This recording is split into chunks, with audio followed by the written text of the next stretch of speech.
نے کل کے درس میں بھی سیدنا امیر المومنین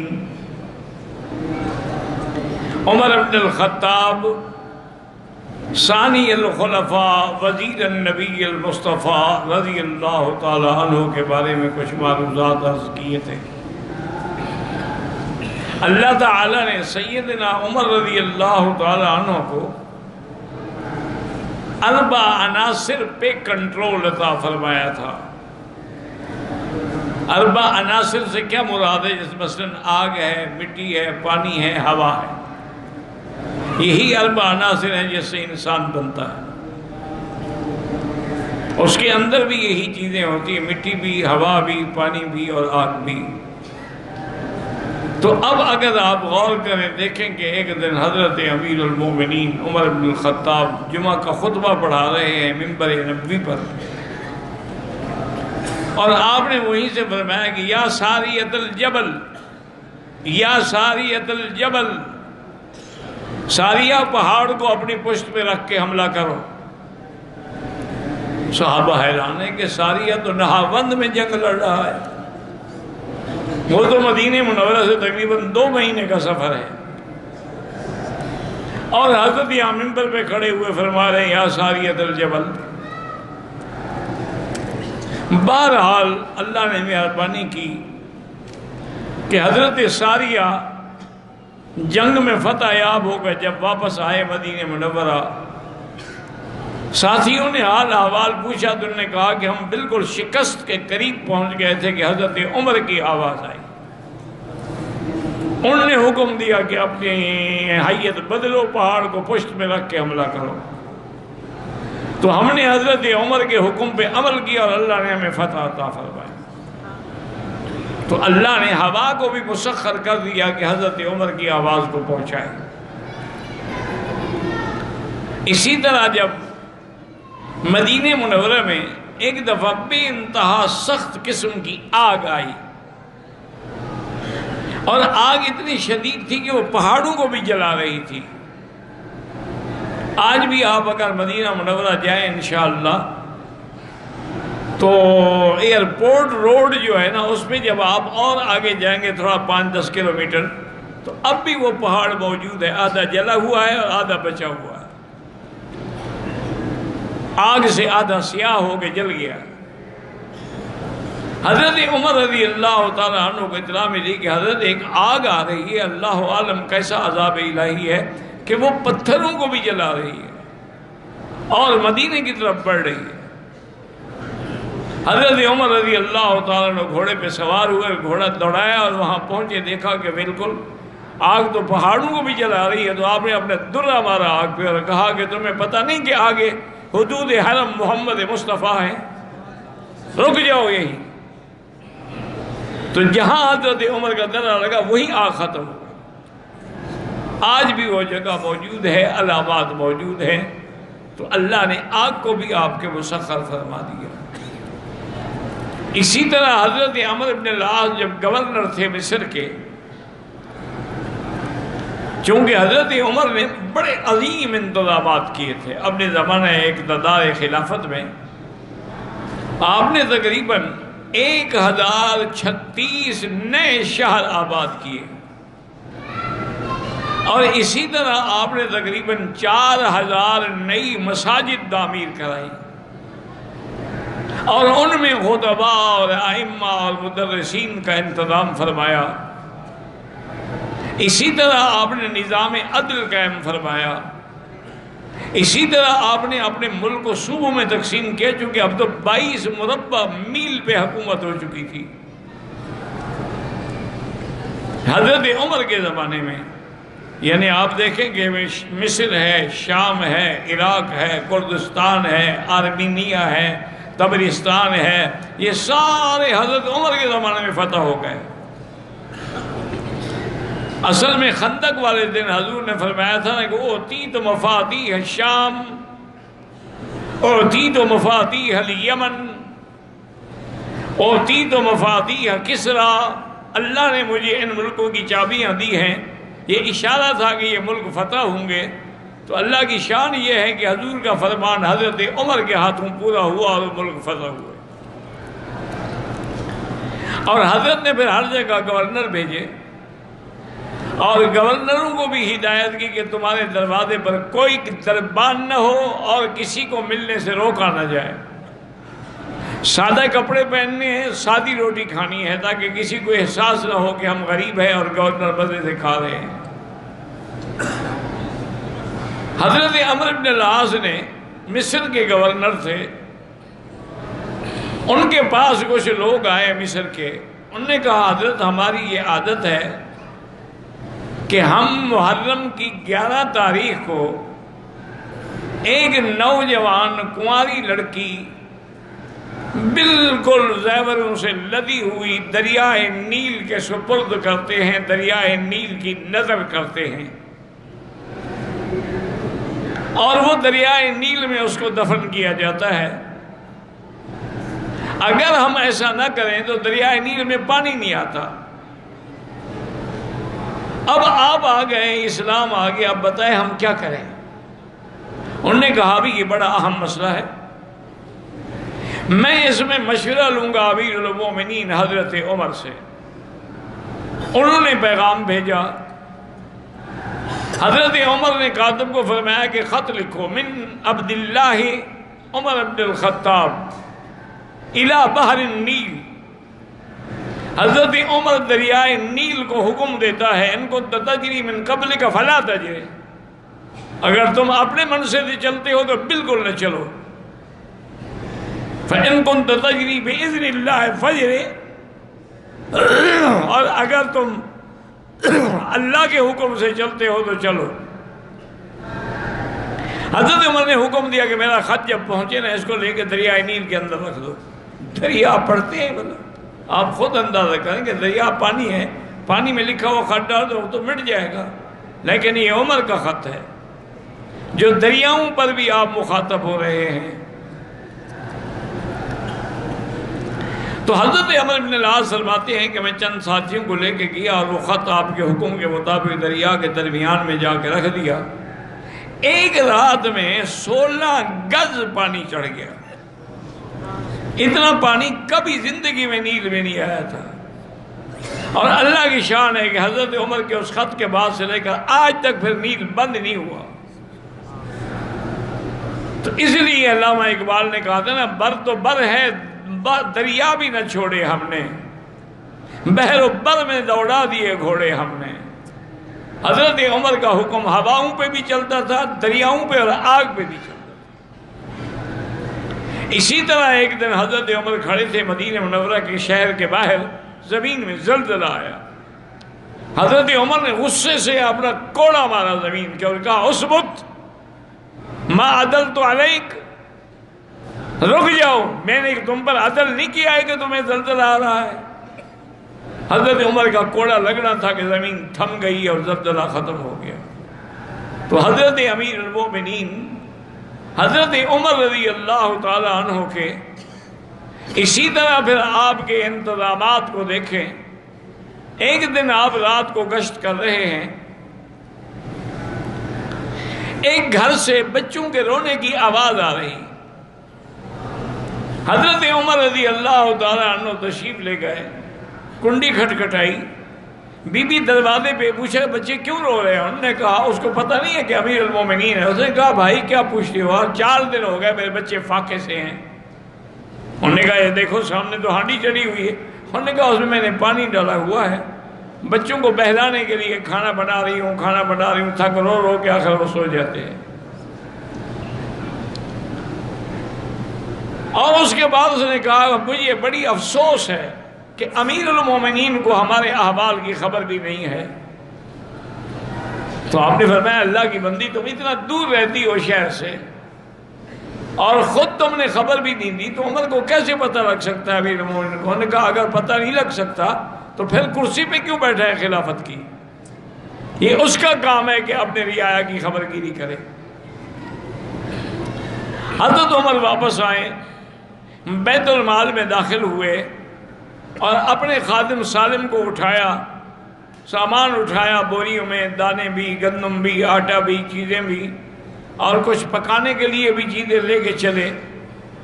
تو حضرت سالم نے عرض کیا انا احمل عنک یا رسول یا عمر، میں آپ کی طرف سے اٹھا لیتا ہوں۔ فرمایا اچھا، قیامت میں تم میری طرف سے میرا عذاب بھی اٹھا لو گے؟ مجھے اٹھانے دو۔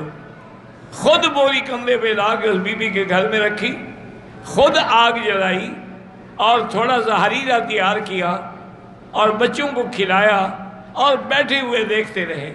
بچے کھا رہے ہیں اور مسکرا رہے ہیں۔ تو اس کے بعد وہ بی بی بھی اور بچے کہنے لگے کہ امارت اور خلافت کا مستحق تو تھا، پتہ نہیں عمر کیسے بیٹھ گیا۔ آپ نے کہا اچھا ٹھیک ہے، کبھی تم وہاں آؤ گے تو دیکھو گے شاید مجھے بھی وہاں موجود پاؤ، بتایا نہیں کہ میں عمر ہوں۔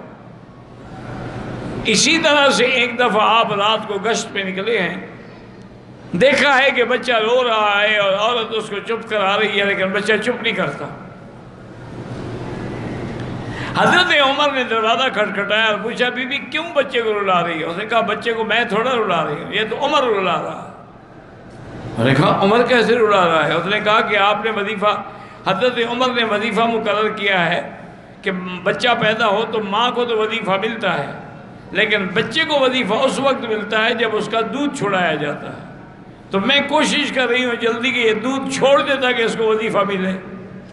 حضرت عمر روتے ہوئے واپس آئے اور کہنے لگے کہ عمر اپنے آپ سے مخاطب ہوئے کہ عمر قتلت اولاد الناس، پتہ ہے تم نے کتنے بچوں کو مار ڈالا ہوگا۔ اور صبح سے اعلان کر دیا کہ جیسے ہی بچہ پیدا ہو، جب ماں کا بھی وظیفہ ہوگا اور مولود کا بھی وظیفہ جاری ہوگا۔ تو حضرت عمر رضی اللہ تعالیٰ نے یہ حکم جاری فرما دیا۔ اسی طرح ایک دفعہ رات کو گشت کر رہے ہیں، دیکھا کہ خیمہ لگا ہوا ہے، باہر ایک آدمی بیٹھا ہے اور خیمے کے اندر سے کسی عورت کے کچھ کرانے اور رونے کی آواز بھی آ رہی ہے۔ حضرت عمر قریب گئے، فرمایا کون ہو؟ نے کہا حضرت میں مسافر ہوں، لیکن اتفاق کی بات ہے کہ سفر میں میری بیوی جو ہے نا اندر اس وقت زچگی کی حالت میں ولادت ہونے والی ہے، اور کوئی عورت نہیں، کوئی سامان نہیں، کوئی اسباب نہیں، میں اللہ کے آگے بیٹھے دعا کر رہا ہوں۔ اور فرمایا کہ اچھا ٹھیک ہے۔ آپ جلدی سے گھر آئے، اپنی بیوی ام کلثوم بنت علی رضی اللہ تعالی عنہ، حضرت علی کی بیٹی ام کلثوم آپ کی بیوی تھی، اٹھایا، کہا ام کلثوم آج ایک موقع آ گیا جنت کمانے کا۔ انہوں نے کہا کیا بات ہے؟ اس طرح ایک بیچاری ولادت کی مشکل میں ہے اور اس کے پاس کوئی عورت نہیں ہے۔ ام کلثوم نے سامان اٹھایا ولادت کے لیے، جو چیزیں ضروری ہوتی ہیں، کچھ کھانے کی، کچھ پینے کی، کچھ کپڑے، کچھ لباس، کوئی چادریں لے کے آئی اور اندر داخل ہو گئی۔ اب وہ بندہ بیچارہ مسافر پریشانی، یہ کون اللہ کا فرشتہ رحمت کا بن کے آ گیا، عورت کو لے کے بھی آ گیا ہے۔ تھوڑی دیر گزری تو اندر سے آپ کی بیوی نے آواز دی کہ یا امیر المومنین ابشر اخیک بغلام، اپنے بھائی کو خبر دے دو کہ اللہ نے اس کو لڑکا دیا ہے۔ اب وہ بیچارہ تو کانپنے لگ گیا کہ آپ امیر المومنین ہیں۔ حضرت فرمایا اللہ کے بندے، امیر المومنین ہونے کا کیا مطلب ہے؟ کہ اپنے رعایا کے ہر دکھ کا خیال رکھیں۔ اگر میں نے کچھ کیا ہے تو یہ میرے فرائض میں شامل ہے، میں نے کوئی احسان نہیں کیا ہے تم پر، اس کے بعد بھی تمہیں کوئی ضرورت ہو تو مدینہ منورہ میں میرے پاس آ جائے۔ تو حضرت عمر رضی اللہ تعالی عنہ ہر چھوٹی سے چھوٹی اور بڑی سے بڑی بات کا خیال رکھتے ہیں۔ اسی طرح ایک دن آپ رات کو گشت کر رہے ہیں، دیکھا کہ ایک عورت اپنی بیٹی کو کہہ رہی ہے کہ بیٹی دودھ میں پانی تھوڑا ملا دو، کچھ دودھ بڑھ جائے گا، 4 پیسے زیادہ مل جائیں گے، تمہارا گزارا ہو جائے گا۔ اس نے کہا کہ نہیں، عمر نے منع کیا ہے کہ دودھ میں پانی مت ملایا کرو۔ اور نے کہا تم عجیب لڑکی ہو۔ این عمر هل ينظر عمر، عمر دیکھ رہا ہے؟ انہوں نے کہا رب عمر ينظر، عمر تو نہیں دیکھ رہا، عمر کا خدا دیکھ رہا ہے، میں پانی نہیں ملاؤں گی۔ تو حضرت اس مکان پہ ایک نشانی لگا کے آ گئے اور صبح کو ان کو پیغام بھیجا کہ آپ کی لڑکی جو ہے میں اپنے بیٹے عاصم کے لیے لینا چاہتا ہوں، میں اس کو بہو بنانا چاہتا ہوں۔ انہوں نے پوچھا کہ وجہ کیا؟ انہوں نے کہا میں نے رات بات سن لی تھی تمہاری بچی کی، اس کا عقیدہ اور اس کی دیانت دیکھ کر میں مجبور ہوا ہوں کہ میں اس کو اپنی بہو بنا لوں۔ تو وہ حضرت کی بہو بن کے، امیر المومنین کی بہو بن کے امیر المومنین کے گھر میں آ گئی۔ اللہ کی شان دیکھیں، یہ حضرت عمر بن عبدالعزیز جو ہیں ان کی نواسی کی اولاد میں سے ہیں۔ تو سیدنا عمر رضی اللہ تعالی عنہ نے ہر مسئلے میں۔ ایک اور عجیب واقعہ مدینے میں پیش آیا۔ ایک پرنالہ لگا ہوا تھا حضرت عباس کے مکان پہ۔ وہ مکان جو ہے مسجد نبوی کے قریب تھا۔ اچھا، کبھی بارش ہو جاتی نا تو پانی جب گرتا تو نمازی بڑے پریشان ہوتے تھے۔ حضرت عمر رضی اللہ تعالیٰ عنہ تشریف لائے، حکم دیا کہ پرنالہ اکھاڑ لو۔ پرنالے کو اکھاڑ لیا گیا۔ حضرت عباس باہر گئے ہوئے تھے، واپس تشریف لائے تو دیکھا کہ پرنالہ نہیں ہے۔ پوچھا کہ پرنالہ کس نے اکھاڑا ہے؟ انہوں نے کہا عمر نے اکھاڑا ہے۔ کہا اچھا، اس کو کیسے جرأت ہوئی کہ میرے مکان میں میری اجازت کے بغیر میرا پرنالہ اتار لے؟ ابی بن کعب جو ہیں اس وقت قاضی تھے مدینے کے، اس نے آ کے ان کی عدالت میں دعویٰ دائر کیا عمر کے خلاف۔ قاضی نے آپ کو طلب کیا۔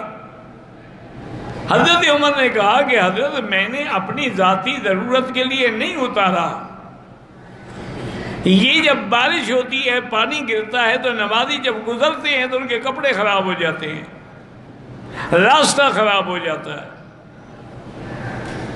لیکن حضرت عباس نے کہا، قاضی سے نے کہا حضرت یہ پرنالہ میں نے نہیں رکھا، یہ پرنالہ حضور نے اپنے ہاتھ سے میرے مکان پہ رکھا تھا، مجھے اس لیے دکھ ہے کہ اسے وہ پرنالہ اتارا ہے جو حضور پاک نے رکھا تھا۔ حضرت عمر نے قاضی سے کہا کہ حضرت آپ فیصلہ نہ کریں، اب میں فیصلہ خود کروں گا۔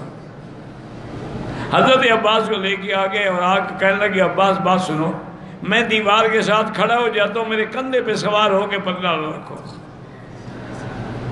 تو اب حضرت عمر دنیا دیکھ رہے، امیر المومنین دیوار کے ساتھ کھڑے، حضرت عباس کندھے پہ چڑھے ہوئے پرنالہ لگا رہے۔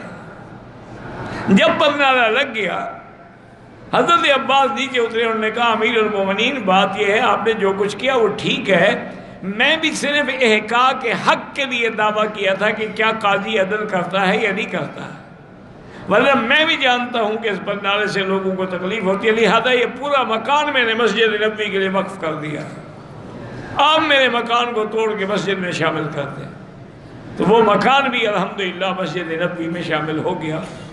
تو حضرت عمر رضی اللہ تعالی عنہ کبھی اتنے گھبرا جاتے تھے کہ ایک دن جنگل میں لیٹے ہوئے ہیں اور کہہ رہے ہیں کہ یا عمر انت وزی رفعک اللہ، انت ذال ہداک اللہ، انت ذلیل اعزک اللہ۔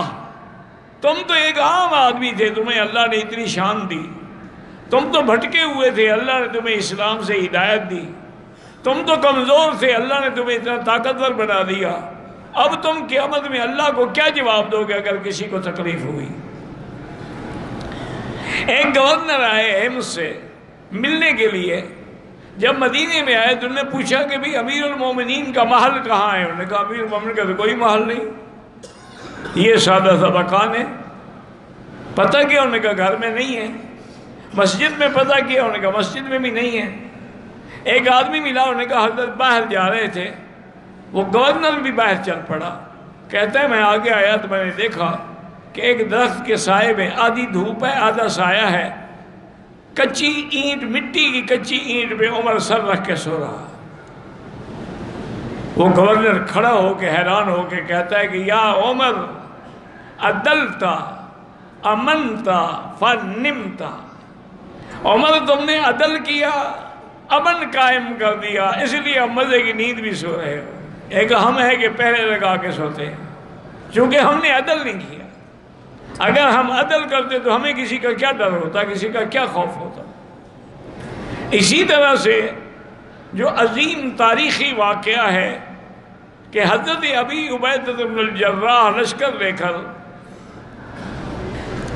جب بیت المقدس پہ چڑھائی کی، یہودی جو ہے نا جی وہ قلعوں میں بند ہو گئے، اور ان کے بعد تقریباً 2 4 6 مہینے کا راشن بھی موجود تھا۔ اب حضرت ابی عبیدہ نے بھی 1 مہینے تک محاصرہ جاری رکھا، لیکن فائدہ کوئی نہیں، قلعہ فتح نہیں ہو سکتا تھا۔ تو وہاں کے راہب جو ہیں، علماء جو تھے، انہوں نے ابی عبیدہ سے پیغام بھیجا کہ ہم آپ کو ملنا چاہتے ہیں۔ ابو عبیدہ نے کہا کہ ٹھیک ہے بالکل میں ملنے کے لیے حاضر ہوں۔ جب وہ علماء تشریف لے آئے تو انہوں نے کہا کہ دیکھو ابو عبیدہ، یہ ہم نے اپنی سابقہ کتابوں میں پڑھا ہے، اس شہر کو ماں سوائے حضرت عمر کے کوئی فتح نہیں کر سکتا۔ آپ نے فرمایا فزت رب الکعبہ، مجھے رب کعبہ کی قسم ہے پھر ہم کامیاب ہو گئے، ہمارا امیر المومنین بھی تو عمر ہے۔ انہوں نے کہا اس طرح نہیں، آپ حضرت عمر کو بلائیں، ہم اپنی کتابوں کے مطابق ان کی نشانیاں دیکھیں گے، اگر واقعی وہ وہی عمر ہے جس کا ذکر تورات و انجیل میں ہے، چونکہ جیسے حضور کا ذکر تھا کتابوں میں، حضور کے صحابہ کا بھی ذکر تھا، اس لیے قرآن کہتا ہے ذَلِكَ مَثَلُهُمْ فِي التَّوْرَاةِ وَمَثَلُهُمْ فِي الْإِنجِيلِ۔ ابو عبیدہ نے حضرت عمر کو اطلاع بھیجی کہ حضرت یہ معاملہ ہے، اب یہ مسئلہ آپ کے آنے کے بغیر حل نہیں ہو سکتا۔ حضرت عمر روانہ ہوئے، لیکن غلام کے ساتھ شرط کی کہ بھئی ایک منزل تم پیدل چلو گے، میں اونٹ پہ سواری کروں گا، پھر اگلی منزل میں پیدل چلوں گا، تم اونٹ پہ سواری کرو گے۔ اس طرح سفر کرتے کرتے کرتے آپ وہیں پہنچ گئے۔ ابی عبیدہ نے آپ کا استقبال کیا رضی اللہ تعالی عنہ وارضاہ، اور اس کے بعد ابو عبیدہ نے عرض کیا کہ امیر المومنین کل فلاں وقت میں ان کے علماء اپنی کتابیں لے کے آئیں گے، ہماری ایک درخواست ہے کہ آپ کے کپڑوں میں پیبند لگے ہوئے ہیں، کپڑے بھی میلے ہو چکے ہیں، اگر آپ مہربانی کر کے کل ایک اچھا جوڑا پہن لیں اور اس مریل اونٹنی کے بجائے ایک بہترین گھوڑے پہ سوار ہو کے چلیں تاکہ پتہ تو لگے کہ امیر المومنین ہیں۔ اور میں اچھا، تو آپ نے لباس بدلا اور گھوڑے پہ سوار ہونے کے لیے رکاب میں پاؤں رکھا، ایک پاؤں رکھا بھی بیٹھے نہیں تھے، اور چھلانگ مار کے واپس اترے اور کہا ہلاک عمر، ہلاک عمر، ہلاک عمر، عمر برباد ہو گیا، اور حکم دیا کہ میرے کپڑے لے آؤ۔ وہی کپڑے پرانے لائے گئے، وہی پہنے، اسی اونٹنی پہ بیٹھ کے آپ روانہ ہوئے۔ وہاں جب گئے تو وہ علماء ان کے کتابیں لے کے کھڑے تھے، انہوں نے ایک ایک علامت، ایک ایک نشانی دیکھی، اور سب کچھ دیکھنے کے بعد انہوں نے کہا کہ حقیقت یہ ہے کہ آپ ہی عمر بن الخطاب ہیں اور آپ ہی خلیفہ محمد مصطفیٰ ہیں، اور اس شہر کی فتح اللہ نے آپ کے ہاتھ میں رکھی، یہ چابی ہم بغیر لڑائی کے ہم آپ کو پیش کرتے ہیں۔ شہر فتح ہو گیا۔ حضرت عمر نے وہاں ایک مسجد بھی تعمیر کروائی اور کچھ دن قیام بھی فرمایا۔ ابی عبیدہ نے پوچھا کہ حضرت آپ گھوڑے سے بھی اترے، اور فرمایا کہ ہلاک عمر، ہلاک عمر، یہ کیوں فرمایا تھا؟ کہنے لگے کہ میں جب گھوڑے پہ سوار ہونے لگا تو اللہ نے مجھے دکھلایا کہ عمر کیا کر رہے ہو، ہم نے تمہاری نشانی ہے تورات میں یہ تو نہیں لکھی ہوئی ہے کہ گھوڑے پہ سوار ہو کے آئے گا، تو اگر تمہاری نشانیاں غلط ہو گئیں تو صرف تم پہ اعتراض نہیں ہوگا بلکہ اللہ کے نبی کی نبوت پہ اعتراض ہوگا کہ نعوذ باللہ یہ خلیفہ جھوٹا ہے تو پھر نبی بھی جھوٹا ہے۔ اس لیے میں نے کہا تھا کہ ہلاک عمر، ہلاک عمر۔ تو اللہ تعالیٰ نے فتح بیت المقدس جو ہے وہ بھی آپ کے ہاتھوں میں رکھی، کامیاب و کامران ہو کر مدینہ منورہ میں آئے۔ آپ حج پہ تشریف لائے، اور حج پہ آپ عرفات کے میدان میں بیٹھے ہیں اور دعا کر رہے ہیں کہ یا اللہ اب میں بوڑھا ہو گیا، اب میں نظام خلافت نہیں سنبھال سکتا، اللہم ارزقنی موت الشہادت فی سبیلک، اللہ مجھے موت بھی شہادت کی دے اور دفن بھی مجھے مدینہ منورہ کا نصیب ہو۔ یہ دعائیں کرتے رہے سارے راستے میں۔ بہرحال آپ مدینے میں حج کے بعد تشریف لے آئے۔ ایک دن صبح کی نماز میں آپ نماز پڑھانے کے لیے حرم میں مسجد میں آئے، آپ نماز میں صفیں ٹھیک کر رہے ہیں کہ ایک دشمن ایرانی النسل تھا، ابو لؤلؤ فیروز المجوسی، ابو لؤلؤ اس کی کنیت تھی، فیروز اس کا نام تھا، وہ مجوسی تھا اور ایرانی النسل تھا۔ اس نے زہر میں بجھایا ہوا خنجر چھپایا ہوا تھا۔ اس نے حضرت عمر رضی اللہ تعالیٰ عنہ پہ جب آپ محراب میں تھے حملہ کیا اور پورا ایک طرف سے دوسری طرف تک کاٹ دیا اور آپ کی آنتیں مبارک باہر آ گئی، اور اسی اثنا میں پہلی صف کے لوگوں نے اس کو پکڑنے کی کوشش کی، لیکن اس میں 13 آدمی زخمی ہوئے، جن میں 9 جو تھے وہ شہید ہو گئے۔ اس عالم میں بھی حضرت عمر کو نماز کا خیال تھا، اپنے بیٹے کو حکم دیا کہ آگے بڑھو اور نماز پڑھاؤ۔ تو ان کے بیٹے نے جب نماز پڑھائی اور صحابہ کو آواز سمجھ نہ آئی کہ یہ عمر کی آواز تو نہیں ہے، لیکن ان کو پتہ نہیں تھا، جو پیچھے والے صفوں والے تھے ان کو تو پتہ ہی نہیں لگا کہ کیا ہو چکا ہے۔ نماز ہونے کے بعد دیکھا کہ حضرت عمر تو شہید ہے اور منبر محراب نبوی جو ہے خون سے لت پت ہے۔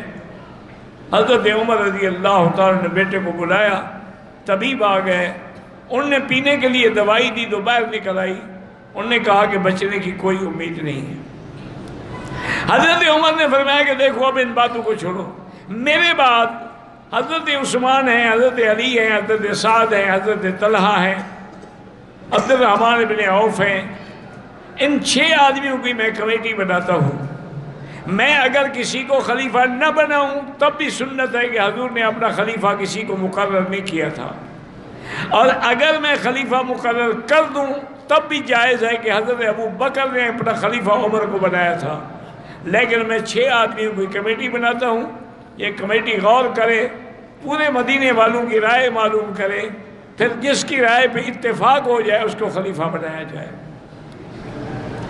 اور آپ نے بیٹے کو آپ نے بلایا اور کہا کہ دیکھو بات سنو، تم فوراً جاؤ سیدہ عائشہ صدیقہ رضی اللہ عنہا کے دروازے پر، اور اس کو یہ نہ کہنا کہ امیر المومنین، اس کو کہنا عمر نے مجھے بھیجا ہے اور درخواست کرتے ہیں کہ اگر آپ اجازت دے دیں تو میں آپ کے حجرے میں دفن ہو جاؤں۔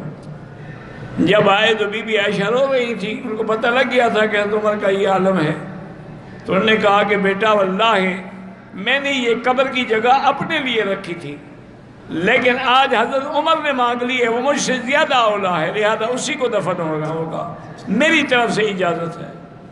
حضرت عمر کے پاس آئے اور کہا کہ ابشری یا امیر المومنین، سیدہ عائشہ راضی ہو گئی ہیں اور اجازت دے دی ہے۔ فرمایا اس طرح نہیں، مجھے جب میں فوت ہو جاؤں، مجھے تجہیز و تکفین ہو جائے تو میری میت لے کے عائشہ کے دروازے پہ رکھنا، ہو سکتا ہے مجھے امیر المومنین سمجھ کے اجازت دے دی ہو، اگر اجازت دیں پھر مجھے روضہ رسول میں دفن کیا جائے، ورنہ جنت البقیع کے قبرستان میں دفن کیا جائے۔